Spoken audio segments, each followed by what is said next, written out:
between San Francisco and Vancouver Island, perhaps 40% in British Columbia, and nobody can agree about Alaska. Well, by now, everybody knows that a tree farm's not a forest.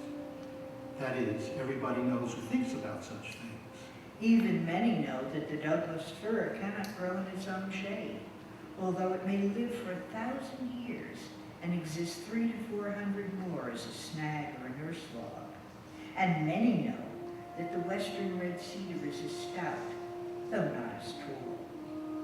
And with the western hemlock as understory, completes one of the arboreal triads from which, through which, under which, in and about which, a whole ecosystem resides and once flourished.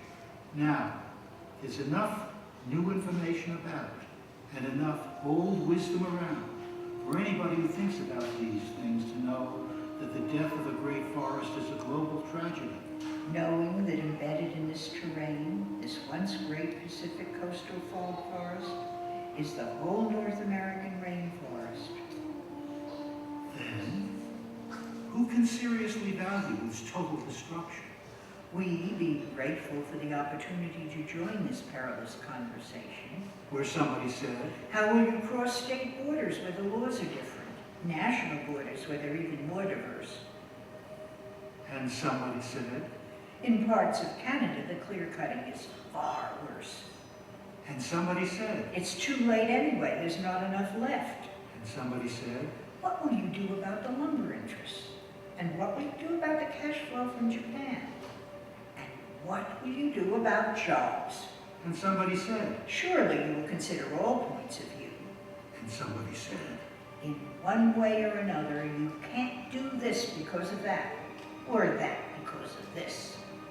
We, being grateful for the invitation to join this perilous conversation, began to imagine an act of restitution. You seeing a serpentine. I see the lattice, we beginning to image north-south continuities from the Yakutat Bay to San Francisco, continuities that would bespeak the eco-poetics of the whole. Now, looking at healthy secession, looking at old growth remaining, wondering about a matrix in which to insert a new vision. Suddenly, you said a lattice, And I said a serpentine, and you said network the watersheds. and I said, oh, a game of go. Imagine the serpentine form of the crest of the coastal mountains. Imagine the serpentine form of the Pacific coast itself. Imagine some of the rivers, really the watershed ensembles, extending from crest to coast, connecting the serpentines as nearly leaf-shaped rungs or cross members of the lattice. Then within this lattice could begin the restoration of the more pristine environments by leaving them alone, or by engaging in more active restoration only when clear cutting has been most severe, and end by closing off entry roads when finished. A willful getting out of the way, a felicitous withdrawal. Then within this lattice, the opening up of dense monoculture could begin by assisting in the migration of species that once flourished and reintroducing species that are no longer present. Then within this lattice, silviculture, as well as cities and farms and roads and other amenities could exist in the areas between the restored cross members. Then, a new reversal of ground comes into being, where human activity becomes a figure within an ecological field, and simultaneously, the ecology ceased being an ever-shrinking figure within the field of human activity. For instance, if according to the laws of conservation of energy, the transfer of energy from one form to another generates a net loss, then the clear-cutting of old-growth forests must involve a net loss, equal to more than the energy gained from transforming it into profit. For instance, who will pay the long-term costs of changing weather patterns as the moisture-retaining properties of the larger trees disappear and the carbon sequestering by the giants is released into the atmosphere, and the oxygen replenishing properties of the quadrillions of living needles are subtracted and the grandeur of the ancient forest system of giants disappears. Who will pay the costs of the loss of plants and herbs whose medicinal values are as yet unknown, and the price when the sequestering of carbon by succession ecologies diminishes? After all, the long-term energy debt becomes due in the next generation, with the turning of tens of thousands of square miles of biologically productive lands into functional deserts, and the elimination of productive ecosystems from over 100,000 miles of river stream habitat, and the water purifying properties of the wetlands disappear. However, if, as a form of recycling, we take 1% of our gross national product and establish an eco-security system, not unlike our social security, then, if those billions of dollars become available yearly for restoration and reclamation, and are made available for the regeneration of forests, rivers, and wetlands, creating job opportunities far in excess of those that would be lost, then finally, ground could be reversed so that the ecosystem becomes again the field, and human use only one figure within it.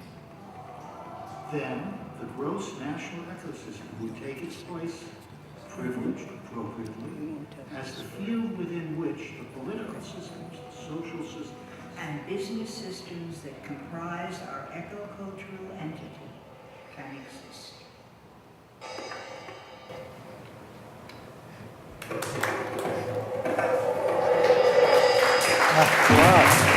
Wow.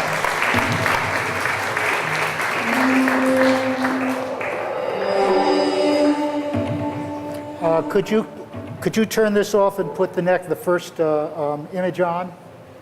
Thanks. We did this in 1992, and things have only gone downhill since then.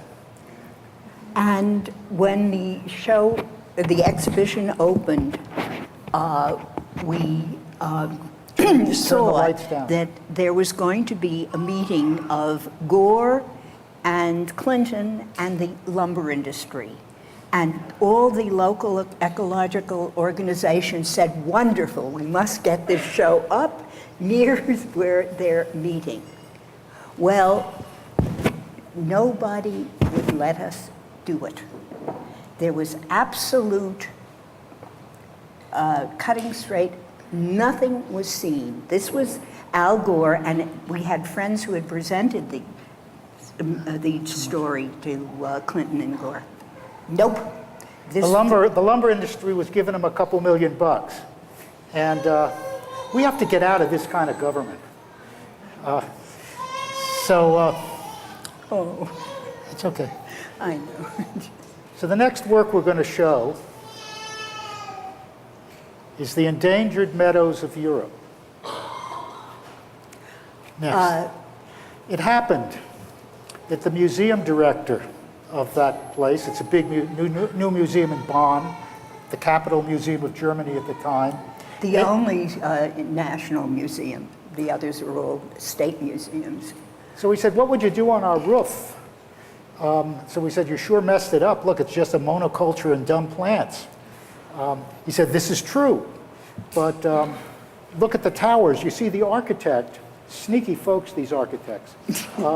He built those towers as skylights. In fact, the only artist who looks good up there is Niki de Saint-Phal.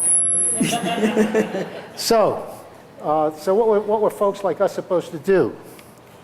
So we found an endangered meadow. Next. And we transformed the roof. But The endangered meadow had been studied by the head of the botany department for many years. It was a 400-year-old meadow, and he and his graduate students were really following it and very involved with it. However,